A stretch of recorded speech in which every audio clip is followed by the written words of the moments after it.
I love to be in this WordPress community as I'm using WordPress, and I'm really always happy to have someone to ask if I have some technical problems, and it is good to be here. So I share my screen with you. So who I am a content strategist with focus on audience research. Probably after the presentation, you will know why.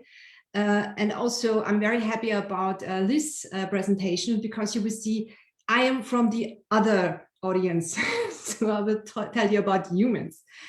I'm together with Miriam Leffler, author of the best-selling content book, Think Content, a German book. So don't be irritated by the name of the book. And I love to share my knowledge, and I like to empower people to get the best out of their content work. I'm Austrian. I don't like skiing. I'm from Vienna. I don't drink coffee. So all these things are not typical me. And I like baking. So this is why I go to coffee houses to have my bakings and my tea.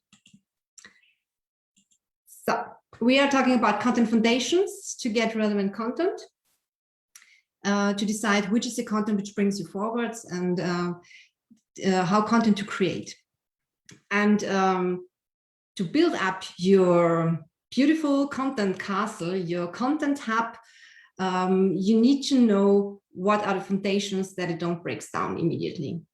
So if you have a good foundation, you can build up whatever you want, really a high castle to stand out, but you need to know your foundations. What I mean with foundations. So for me, the basis is to know your audience needs, to know your brand messages and what you want to achieve with your company. So audience needs can be a problem to solve, emotional state they want to be kept on, or information they're looking for. Your brand message is important to be on every touch point, which is a website, your social media accounts, or even personal meeting, that you always transport the same brand, the same image, that the people who are in touch with you don't get irritated. And your corporate goals is because this is why you have your company, and how can you support sales or effectiveness or employer branding. So you have to know your goals, the audience, and brand messages. And the sweet spot where all the three get together, this is the relevant content, which means cat content is super. Probably gets to some audience needs, but does it really support your corporate goals and your brand image?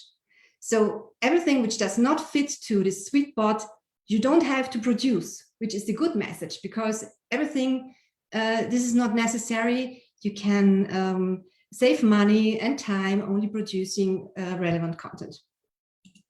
And this is also what Sarah Richards says.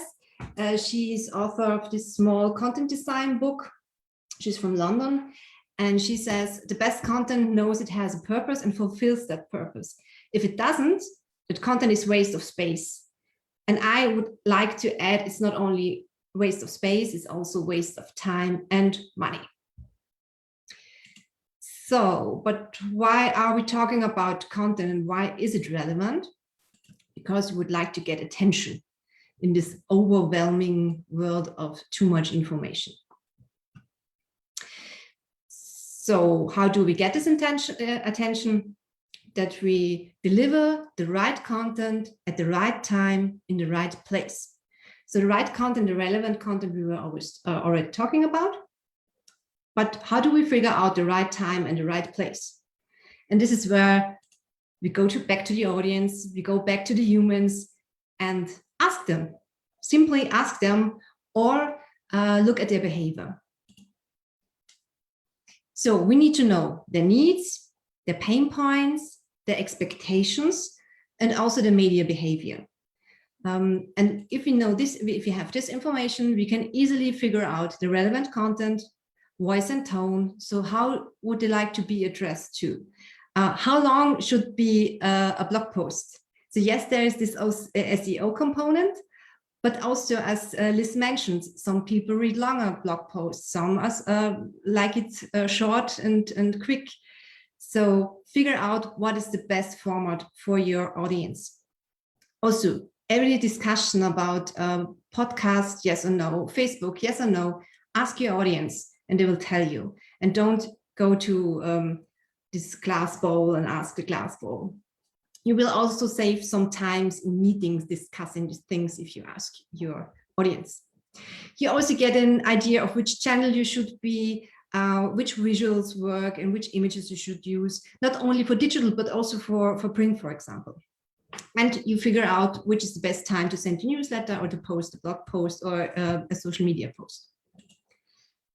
And Liz also mentioned the buyer persona. So I prefer to use only persona, because it's so useful to think also in employer branding or just audience in general, which don't have to be a buyer, or can also get some money, sponsors or whatever. So the persona, and it is a tool which should help you to empathize with the audience. So use one sheet, have a picture that you can imagine the person, know a little bit about the biography, and especially write down which channels, which is for them relevant, which pain points do they have, so that you easily can address when you write a blog post or do an image video, that you can fit in these needs of your persona. So it's rather a tool, and be careful, it's not, you can't write down what you think about your audience, write down what you figure out about your audience. So it's really data-based, and you get this data from analytics, your web analytics or social media analytics, your CRM data, and what I prefer most is interviews. I'm just doing an interview workshop. So I'm providing an interview workshop, and all my participants say it's so eye-opening what the audience tell them about what they need, and you figure also out the words they use, so for your keyword research. So it's really a powerful tool. Data you already have is based on the behavior they already have shown, as your audience have already shown, but an explorative interview shows you the things you didn't know or you don't know now, and probably often the person you are asking can't tell you. It's just putting pieces together from different persons and build up this persona and fit the needs. So we are talking about the right content at the right time in the right place, and I would to go a little bit deeper on the right place, your website. So is your website the right place with the right content? And this tool we use here is a content audit, which is separated in two parts. So first you do a quantitative audit. So you put all the data you have together, and it's like an inventory. So I use Screaming Frog, which is often used in SEO. And then I get a spreadsheet with all the information a website can show me. So this is mostly SEO information. And then you use this spreadsheet as a basis to go over and show the qualitative part. So is the content still relevant? Is it accurate? Does it meet the goals of my audience? Is there anything missing? So all these things you can figure out when you go page by page and show and look at them. So the learnings from an audit can be: clean up your website. Maybe you notice everybody is putting something on the website at the end, nobody remembers what's on it. So we have the issue of duplicate blog posts on the same issue, or there are still events from 3 years ago or whatever. So clean up your website, which is also a positive impact on SEO. So search engines like active websites. I mean, when they're not dead pages, which nobody looks at them anymore. So what is relevant? What is necessary to keep? What can you delete? And honestly, mostly 3 30% or even more than a half, especially if you haven't looked at your website for 5 years, can be deleted or can be put together or shortened or whatever. So then you can figure out the missing content. So customer journey, I've seen, is one of the next presentations. So figure out what your customer needs and see if you have this information on your website. If not, it's something you have to add on.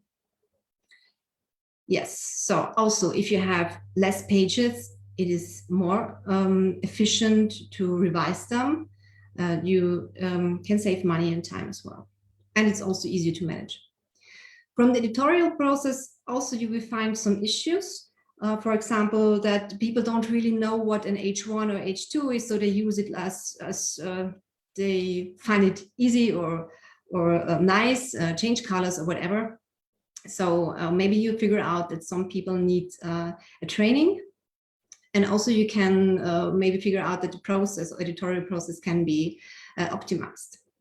You learn about your audience, especially when you go to the analytics. And also very important, when you decide to redesign your website, then is it really a good idea to look up what you already have, what you want to keep, what you want to move to the new website, how long are your headlines, how many pictures are there, how many PDFs are there, and do we really need these PDFs, which is not really mobile friendly. So check this before you move. It's like moving house, yeah? Everything you don't have to put in the boxes and move to your new house. I have still boxes in my cellar, which are there for 14 years when we moved in. So easier, check out before what you don't need anymore. This is what it looks like when you have your inventory. So I love spreadsheets, so don't be scared about it. You can break it down in small pieces. For example, here is, I add some columns additionally to the spreadsheets I get out of the Screaming Frog. For example, to make my notes, to say immediately if it's okay, if you have to revise it. And I always put in a column for the audience to know if the content fits to the audience. And then I have this, how it's called, this automated formatting. For example, if the title is too short or too long, which is immediately read. Or here I have some issues on this page. Two home pages, starting pages. This is still not HTTPS. I have program 1 and program 2, which is for different audiences. Here it says, this is a media award, so Media Lioness 2018 in the URL, but in the title it says 2019. So immediately you will find some issues you can fix. This is the analytics part from Google Analytics, and I use the unique page views, put it into relation to the full amount of page views, and then we can look, okay, so this is for the numbers from 1 year, and there is 0% the people don't use it or use it this minimal that we can discuss to delete these pages. Don't delete impressum, or what is it called in English? So you know the legal ones. So this don't delete, but easily you can decide to delete your archive, for example. So the procedure for a qualitative audit is you create first the inventory, that you have your basis and you know all the URLs you have and all the pictures and all the PDFs and so on. Then define objectives, because often you get lost in a content audit if you don't say what you want to figure out. Make it step by step. And when you know what you want to figure out, set up criteria. Set up criteria for example, structure. Is it good? Is it mediocre? Is it bad? So what do they have to fulfill to be a good structure or a bad structure, that you have some examples, especially when you do it in a team. Determine scope and time frame. Really, you get lost. You can spend hours and days and months with your content audit. Decide either the parts you want to revise or how much time you want to give you to revise your website. Then you check it quantitatively and qualitatively. Then decide, clean out, raise quality, or get all the learnings together. And then you have a shiny new website when you cleaned up, and then consciously produce new content. Remember what your audience needs, what is relevant to them, and do we already have this content on the website? If not, okay, we can add it in a way how it would like to be consumed by our audience. And then repeat. Content audit is nothing you do once. The best is to do it once a year, depending on how big your website is. But always go over it. If there's anything which is out of time or is not anymore relevant to your clients, as to your audience, or to your company corporate goals. So make it once a year. This is how it could look like. So I anonymized. You can't see from which company this is. So this is target group 1. Here is a page which it goes to target group 1 and 3. So you have really to figure out if it's a good fit, or if you have to separate it, then every target group finds itself understood. And then I go here to the goals of the page. Are they fulfilled? So then I write down what is the goal of the page, and this is mediocre, so it's not really, you can make it better to fulfill the goal, but it is a very valuable page for your audience. So if you have high valuable pages for your audience and they are mediocre, poor, or bad, these are the pages you have to fix first. Yeah. A valuable is, for example, because they have so many clicks on, or we know this is the most important issue they're searching for, looking for answers. So you start with the high value, and the poor ones, even maybe you find out you can delete them. Another way to make it in a really small part of your audit is really to go over it and look for each item you have on your website. So this is an audit for the brand message. Also, you have here, if it's current, relevant, appropriate, the parts on the website. And this is are the 4 values they want to transport to the audience. So passionate, hands-on, pioneering, trust. And if you do it in this column style and check if it's available or not, you easily find if there are anything missing, or if are we too passionate and trusting is completely lost. So you can really, it is very special, and you will only do it on a small site or a landing page. Maybe you will not do it for 10,000 pages each item, but sometimes it's necessary. Good, and this is an example of a soccer club in Germany. I also want to show you some issues about usability, or user experience rather. So you see this text. Yeah, it's okay on a desktop. On mobile, it's already a little bit too much, and you can't really figure out what is really important for information. And Liz also mentioned already, be bold. So the important keywords and also the important information for your audience, make them bold. Use bullet points, use headlines, sub-headlines, so that it's easy to scan, especially on mobile, and that you don't have to read the whole text, that you find, I want to know where's the service center. It's open from Monday to Friday between 9 and 5 p.m.